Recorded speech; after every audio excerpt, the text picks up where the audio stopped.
Oke, oke baik. Saya mulai aja ya. Bentar, backgroundnya dimatikan dulu. Oke, saya buka dulu. Bismillahirrahmanirrahim. Assalamualaikum warahmatullahi wabarakatuh dan selamat malam ya. Baik, eh, ini kali ini ya, saya sharing session aja kali ya. Sharing session kebetulan lagi-lagi ngetren ya, lagi ngetren atau lagi booming tentang Google Colab ya, atau Colab Research Google. Nah, kenapa saya bahas itu terus mengait-ngaitkan dengan Python? Nah, itu mungkin ada sedikit alasannya. Eh, Saat ini ya, dalam studi atau kuliah S3 itu dituntut disertasinya membuat sebuah machine learning atau AI. Nah, machine learning ini itu hanya bisa dilakukan eh, bukan hanya bisa ya, bisa dilakukan secara online melalui Google Colab. Ya, Google Colab ini dia sebenarnya tentang ini ya, tentang sebuah tool ya, aplikasi atau tool atau peralatan yang bisa untuk apa namanya, apapun lah ya di situ ya, bisa kita buat Python ya, yang lain juga bisa. Tapi saya belum coba. Ini juga kebetulan baru-baru belajar juga sih sebenarnya gitu ya. Nah, pertama kita akan bahas tentang bahasa pemrograman Python. Python sendiri saya juga baru belajar juga ya. Jadi sama belajar kita. Nah, eh, kenapa harus pakai Python ya? Mungkin kita akan simak di slide yang akan saya tampilkan. Oke, saya tampilkan, saya share dulu screen saya. Bentar.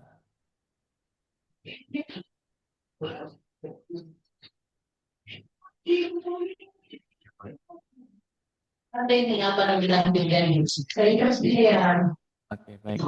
Nah, ini udah saya share screen. Baik. Di sini saya bikin judul ya. Saya bikin judulnya, yang judul besarnya adalah kode Python tingkat pemula. Sebenarnya inti dari judul ini saya hanya ingin membuat sebuah program kecil yang mana di sini adalah cara mengecek sebuah bilangan dari inputan apakah bilangan tersebut ganjil atau genap. Nah, ini masih dengan pemula ya. Kalau pemula ya berarti kodenya kode sederhana atau sintaks sederhana. Oke, baik. Kita coba next.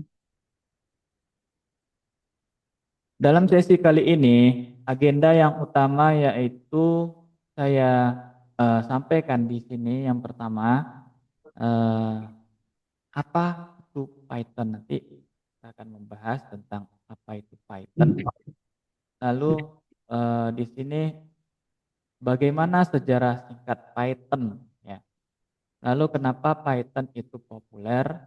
Nah, lalu yang keintinya kita akan membahas sedikit flowchart atau algoritma bilangan ganjil dan genap, ya. Lalu kita coba di kode Python. Nah, kita akan pengkodenya bagaimana, lalu kita coba run program. Nah, namun ada beberapa sintak dasar akan saya jelaskan pada bagian apa itu Python. Oke. Eh, ya, mungkin karena menghemat waktu juga ya.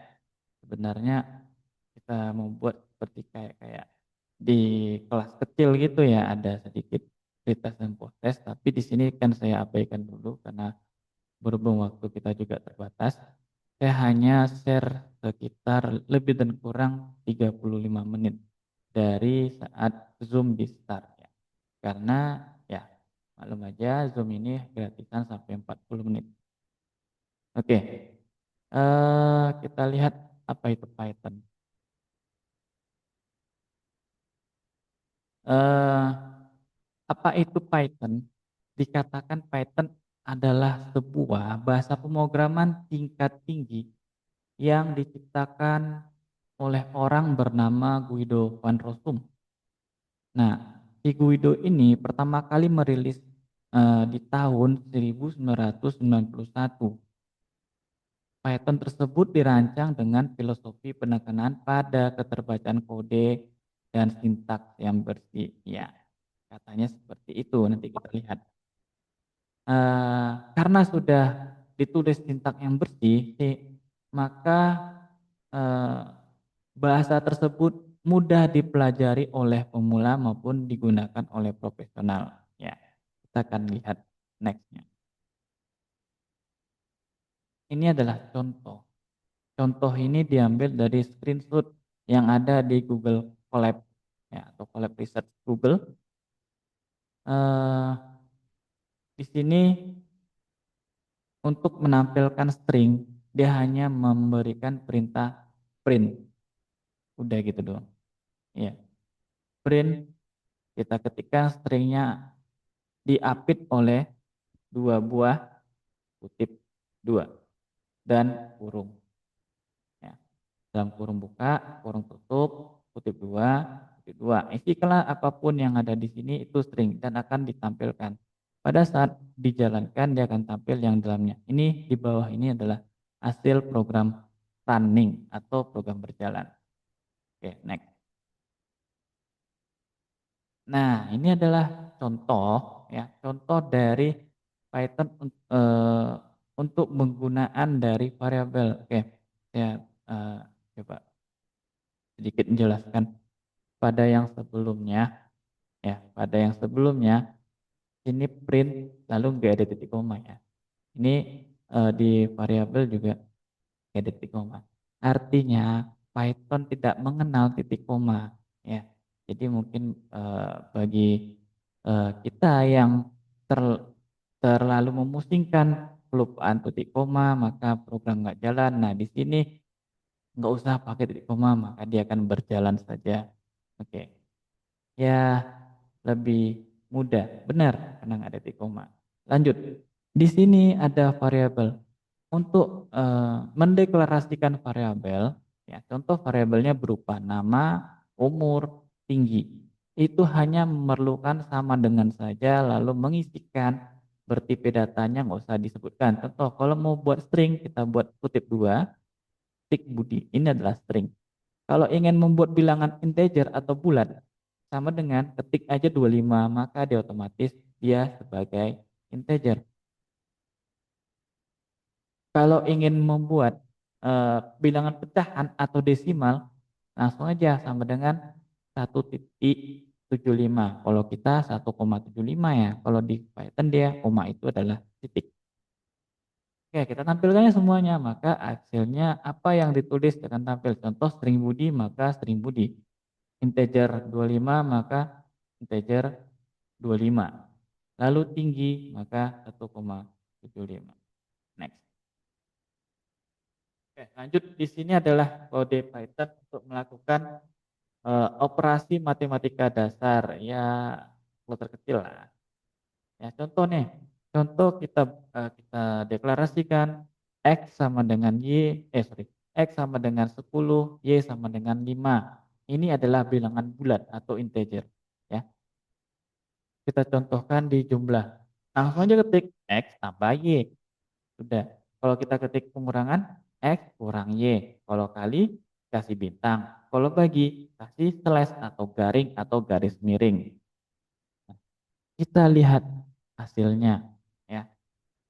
Yang pertama, contoh nih, hanya menampilkan dua aja. Saya ambil contoh, hanya penjumlahan saja seperti ini. Ya, X tambah Y, 10 tambah 5 hasilnya 15. Ya. Lalu bawahnya hasil pembagian hasilnya adalah 2,0. 10 bagi 2, 10 bagi 5, 2. Oke. Nah, kenapa 2,0? Karena pembagian itu dianggap sebagai bilangan pecah atau pecahan.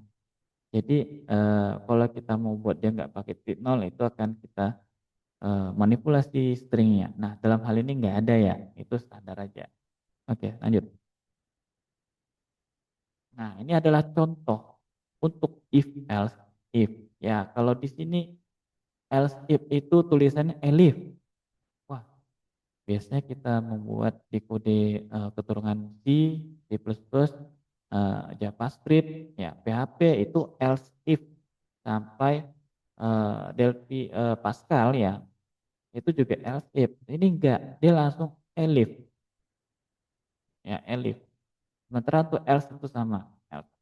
Nah, kalau yang bahasa lainnya pakai kurung kurawal, sementara ini pakai titik dua, kayak gini ya. Nah, pada saat ini jalankan, nilainya adalah C. Lanjut. Oke, di sini ada perulangan ya untuk Python perulangan saya menggunakan sampel adalah for ya yang lain sih ada cuman sampelnya for aja dulu deh. Contoh for-nya hitungan dari i sampai 5 kali ya. Maksudnya kalau kita mulai i-nya dari 0, kalau dihitung 5 kali 0, 1 sampai 4 karena hitungannya sudah 5. Kalau kita mulai dari angka 1 maka berakhir di angka 5. Nah, inilah muncul 0, 1, 2, 3, 4. Oke. Eh, lalu saya contohkan perulangan dalam array. Ini array. Langsung aja ketik misalnya buah, ini ada variabel buah sama dengan kurung kurung siku, ini sebut array ya atau larik dalam bahasa Indonesianya. Kita tampilkan, maka ya, apapun yang tertulis ini dia akan tampil. Jadi caranya for item in. Nah, jadi dia tetap di perulangan itu menggunakan in. Oke, next. Ya, bicara tentang sejarah singkat, di sini ini sejarah ya, sejarah tentang si Guido tersebut. Dia mencoba mengembangkan Python dimulai dari 1980-an di kampus bernama Centrum Wiskunde dan Informatika berada di negara Belanda. Nah, lalu pada 1991 Python 09 dirilis. Oh, inilah yang pertama kali rilisnya ya. Sudah memiliki fitur seperti fungsi loop dan exception. Lalu pada tahun 2000 Python 2.0 dirilis lagi, dia memperkenalkan Gerbeck Collection dan List Comprehension. Pada tahun 2008, Python merilis versi 3. Nah, dari 2008 ini terpakai hingga sekarang ya. Nah, sekarang ini katanya Python menjadi salah satu bahasa paling populer di Indonesia digunakan untuk web dev, data science, AI, otomatisasi, dan banyak lainnya. Ya, kenapa Python itu populer? Yang pertama sintaks sederhana dan mudah dibaca ya. Ya, teman-teman sekalian sudah melihat contohnya ya. Sintaksnya sederhana, mudah dibaca, nggak pakai titik koma lagi ya. Nah, else if disingkat pula dengan jadi elif. Nah, ya, karena sederhana dan mudah dibaca. Terus ada komunitas besar dan aktif. Saya pribadi karena baru belajar Python dan ya merasa saya kurang cocok dengan Python, jadi saya tidak mengikuti komunitas besar ya. Aslinya ada di Facebook, ada di Telegram ya. Kalau WhatsApp saya nggak recommended. Ya, kalau bikin grup pemrograman di WhatsApp, kalau HP-nya masih HP kentang, mohon maaf, itu bisa hang. Itu sering terjadi di diri saya. Tapi kalau sudah HP-nya up, ya itu nggak masalah. Ya, lebih baik nggak usah aja. Kalau mau untuk diskusi tentang pemrograman, bagusnya Telegram ataupun Discord itu lumayan ya, karena bisa di PC. Kalau selagi bisa di PC, kenapa harus di smartphone? Nah, kira-kira seperti itu. Oke, lanjut ke library. Nah, ini dia di Python banyak orang mengembangkan pustaka atau library hingga ke IoT, machine learning, ya. Nah, dan juga dia punya framework contoh untuk web dev menggunakan Django. Contoh ya, saya nggak pernah nyoba nih, tapi kata namanya Django gitu ya. Nah, Katanya cocok di berbagai bidang ya, seperti web dev, data science, machine learning, IoT dan banyak lagi. Cuma saya belum ini ya, belum coba, belum meriset sedikit apakah Python ini bisa mengalahkan kecepatan dari Bun.js. Ya, itu saya belum pernah lihat. Atau Runken PHP. Ya, itu belum pernah lihat juga apakah kecepatannya bisa menandingin. Kalau bisa berarti itu recommended. Tapi yang jelas tidak di atas Golang, pasti di bawah Golang ya. Golang adalah bahasa pemrograman terbaru yang memiliki kecepatan load data luar biasa. Masih di bawah dari Rust dan di bawah eh, ya selain Rust apalagi saya lupa, nanti bisa dicek lagi. Biasanya Rust itu bahasa pemrogramannya hurufnya R ya. Itu untuk data biasanya data science biasanya menggunakan R. Nah, ini ada sedikit flowchart. Tadi saya sudah sampaikan flowchartnya. Saya coba.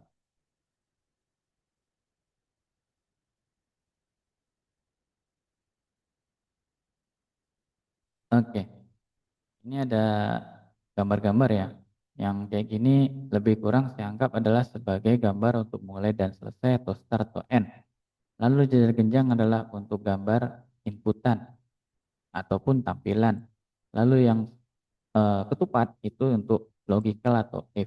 Lalu yang persegi empat ini persegi panjang itu sebagai proses. Oke, pengenalan itu sedikit. Kita lanjut dengan alurnya. Kita buat di sini mulai. Habis mulai, ketikkanlah dia, tampilkanlah dia tulisan yaitu masukkan sebuah bilangan bulat. Ini adalah input.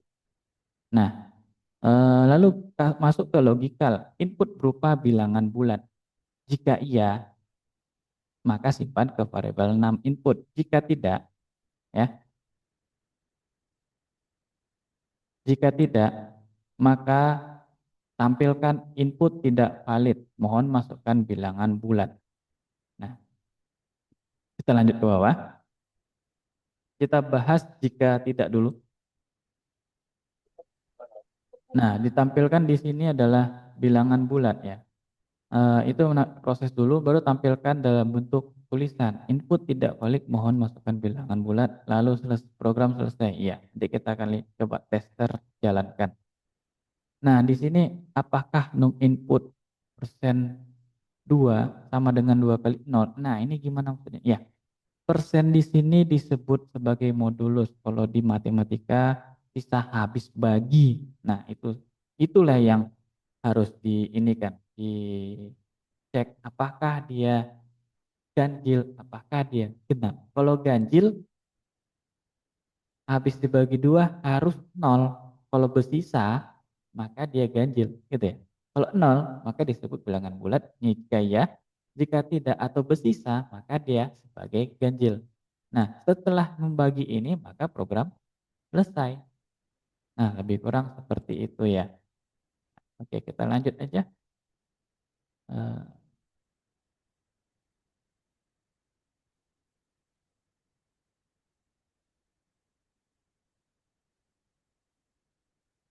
Nah, ini deh kodenya. Ini kode yang saya cobakan di Visual Studio Code ya. Nah, tadi Google Colab ya. Nanti kita coba, ada juga saya tes di Google Colab. Ini adalah function, mulai dari def.2 hingga yang terakhir. Ini adalah function. Ini saya rada bingung juga. Biasanya saya membuat sebuah function diawali dengan kurung kurawal, ditutup dengan kurung kurawal, atau diawali dengan begin, ditutup dengan end. Ini enggak ada. Di dua langsung gini ya, selesai. Oh ya udah, berarti simple gitu ya. Ini adalah function. Jadi functionnya saya beri nama check out event ya dengan parameter namanya number. Nah, ini tadi yang if tadi itu ya. Jadi if number persen 2 sama dengan 0. Nah, itu nantinya dicek di program utamanya berada di bawah. Nah, ini ada try dan exit. Oke. Eh, try di sini ada num input sama dengan int. Nah, input. Setiap mengetikkan input berarti dia mengatakan ini adalah inputan. Kenapa int itu disebut sebagai bilangan bulat, gitu ya. Nah, lalu di situ di bawahnya ada print. Nah, itu yang saya katakan tampilkan menggunakan print. Ya, print ini tuh saya hanya mau manggil ini doang. Seharusnya print if num input persen 2 kayak tadi ya, kayak di flowchart. Cuman di sini menggunakan eh, apa namanya? Function. Nah, seperti itu. Atau prosedur. Ya, tapi kalau prosedur beda lagi ya. Kalau function dia dari trunnya, ya dari trun. Lalu di sini ada exit. Nah, itu ada check error ya. Kalau bilangannya enggak bilangan bulat, kita buatkan dia eh, pesan ya. Itu tadi yang else tadi itu input tidak valid, mohon masukkan. Oke. Kita lihat nih gimana hasilnya. Pada saat di rem program, yang pertama adalah Visual Studio. Visual Studio dia akan membaca apapun yang diinstal. Yang diinstal, ya contoh saya sudah install Python di komputer saya. Kita panggil Python-nya, panggil filenya. Biasanya eh, Python itu pakai titik py ya. Nah, ini titik py mereka 256, saya ketikkan hasilnya 256. Kalau untuk Google Colab seperti ini. Oke, kita akan coba langsung tes menggunakan Google Colab. Bentar ya, ini saya stop, stop screen dulu. Kita pindah ke share screen dari Google Colab. Ya.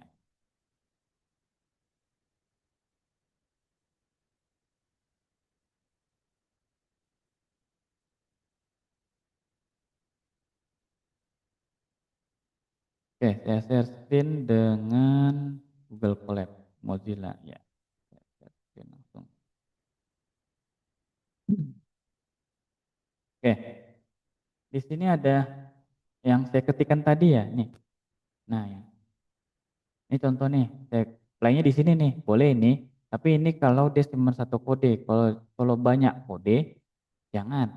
Ya, nanti kita mau milih yang mana mau di running kan jalankan. Nah, kalau dari situsnya nih, collab research google.com atau diketik aja di pencarian Google collab Google, udah nanti akan terbuka itu ya. Nanti akan memerlukan izin menggunakan Gmail kalian masing-masing.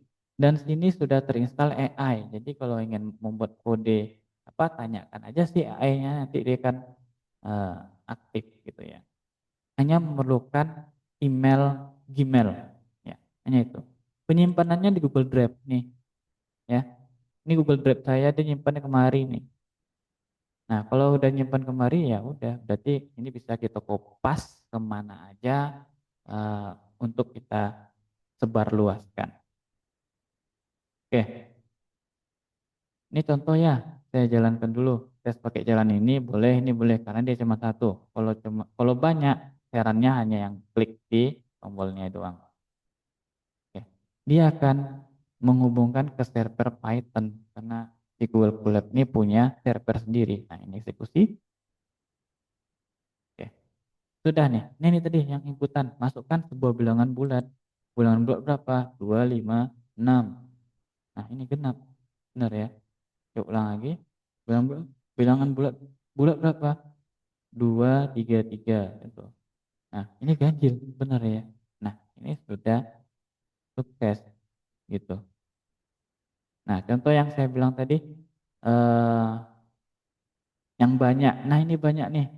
Nah, ini kalau mau jalan semua dia akan running semua. Kalau enggak, cobaan satu-satu. Contoh nih. Nah, dia akan muncul. Ya jelas, ini Python. Nah, yang pakai variable tadi, kita jalankan lagi. Maka akan muncul Budi 251.75. Ini hasilnya di bawah. Menggunakan ini tadi, ya, yang kalau sederhana tadi, menampilkan berjumlah bagian. Ini dia. Ya. Lalu untuk else if, nah ini C. Ya, misalnya kalau mau mau 91, bentar, 91, nah dia A ya, kalau 71 dia C. Nah sesuai yang dari LSM ini, nah gitu. Nah ini perulangannya, nah itu ya, kalau mau jalan semua ya ketik semua maka berjalan semua gitu. Kalau ingin nambahin kode, klik ini aja kode, tambahin kode lagi, nanti kan muncul bawah. Kalau enggak nih ada tong sampah, buang deh ya. Jadi satu project bisa banyak kode dengan cara dia menambahkan sel di bawahnya, itu namanya sel. Nah lebih kurang seperti itu, dia menggunakan servernya si Google itu untuk mengcompile, kita cuman hanya view doang, jadi enak ya, ya enak. Makanya itu disebut sebagai Google Colab. Dia punya server sendiri yang disewakan secara gratis untuk kita. Tapi kalau mau upgrade ya bayar. Ya, kira-kira seperti itu. Nah, ini mungkin bisa eh, teman-teman sebagai pembelajaran di rumah ya. Ya, boleh.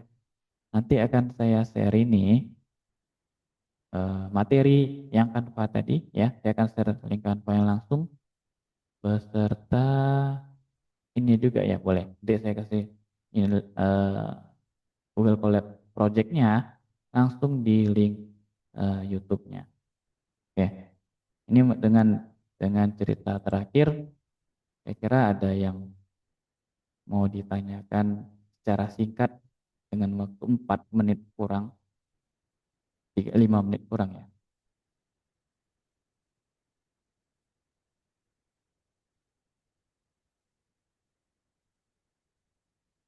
Nah, teman-teman ada yang mau ditanyakan nggak? Pak. Ya, silakan Mas.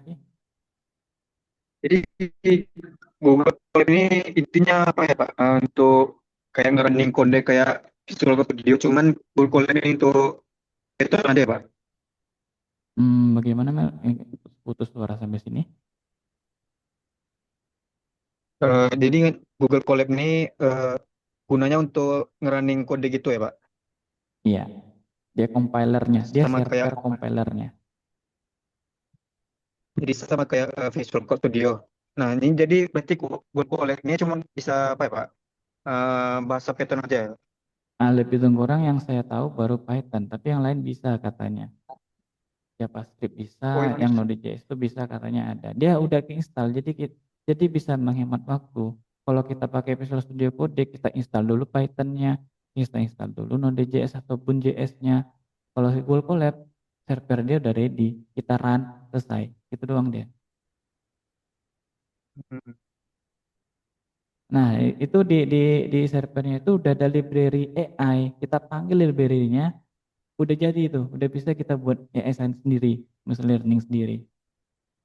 Jadi dia RAM nanti, kalau AI ini biasanya RAM-nya dimakan. Kalau makin tinggi RAM-nya itu ada batasan juga. Nah, Google Colab kira seperti itu. Ya, memudahkan pengguna lah. Ya, intinya memudahkan pengguna nggak tanpa install-install. Oke, ada yang mau tanyakan lagi, Melki atau yang lainnya? Izin bertanya, Pak. Ya, boleh PJ silakan. Kita kan sebagai pemula ingin belajar bahasa Python nih, Pak. Jadi Ya, apa yang harus kami pilih supaya eh, bahasa Python ini dapat mudah dimengerti? Misalnya harus pakai aplikasi apa, terus latihan apa yang cocok untuk kami agar bisa menggunakan bahasa Python ke depannya, Pak. ya. Kalau untuk pemula ya, ya seperti yang saya sampaikan tadi di slide saya ini, mau nggak repot, ya kalau nggak mau repot ya gunakan aja Google Colab ini, lalu runkan seperti yang saya demokan tadi. Nah, itu kodenya yang pemula itu udah sangat dasar saya sampaikan. Nanti gunakan kode tersebut untuk memvariasikan, memodifikasikan angka-angkanya, bagaimana if-nya. Nah, itu bisa. Kalau dilakukan sering-sering bisa, saya bisa. Ya, seperti saya ini ya, karena saya juga belajar, saya lakukan berkali-kali ya bisa aja. Jadi yang penting sintaks sederhananya dikuasai. Kalau enggak, untuk kedepannya bakal goyang. Itu aja sih sebenarnya. Berarti intinya kita harus menguasai sintak dasarnya dari Python gitu ya Pak ya. Iya, memang itu deh. Memang harus dikuatkan di situ. Kalau enggak, yang untuk membuat AI sekalipun kita jadi goyang, nggak akan bisa. Oke, siap-siap. Terima kasih Pak. Ya, oke, terima kasih. Oke, yang lain ada pertanyaan kan? Waktu di bawah kurang 1 menit.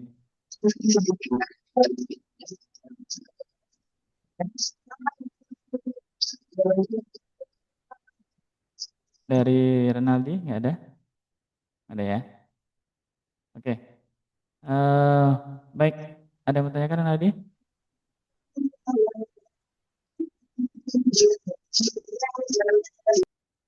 Oke, nggak ada ya? Oke, kalau gitu mungkin karena waktunya ada ini ya, di ini ya, izin ya, menentukan error sintak atau error logika. Nah, itu kalau kita ada kesalahan, dia akan respon biasanya, kira-kira seperti itu. Nanti bisa dicoba-coba sendiri ya, Renaldi ya. Berhubung waktu kita beberapa detik lagi, mungkin mohon maaf ya, untuk pertanyaan yang lain nggak bisa saya jawab lagi. Kalau gitu,